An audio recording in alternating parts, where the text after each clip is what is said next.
একটি বিশেষ শিশু জন্মগ্রহণ করার পরই এটা ঘটবে। ঈশ্বর আমাদের একটি পুত্র দেবেন, লোকদের নেতৃত্ব দেওয়ার ভার তার ওপর থাকবে।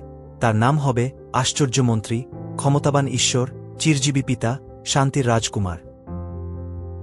ন্যায়পরায়ণতা ও ধার্মিকতা দিয়ে তার শাসন স্থাপন করে এখন থেকে এবং চিরকালের জন্য দাজুদ পরিবার উদ্ভূত রাজার রাজত্বে শক্তি ও শান্তি বিরাজ করবে। তার লোকদের জন্য প্রভুর প্রবল উদ্দীপনা তাকে এই সব কাজ করাবে। আদিতে বাক্য ছিলেন, বাক্য ঈশ্বরের সঙ্গে ছিলেন, আর সেই বাক্যই ঈশ্বর ছিলেন। সেই বাক্য আদিতে ঈশ্বরের সঙ্গে ছিলেন, তার মাধ্যমেই সব কিছুর সৃষ্টি হয়েছিল, এবং এর মধ্যে তাকে ছাড়া কোনো কিছুরই সৃষ্টি হয়নি। তার মধ্যে জীবন ছিল, আর সেই জীবন জগতের মানুষের কাছে আলো নিয়ে এল। যীশু খ্রিস্ট কাল, আজ আর চিরকাল একই আছেন।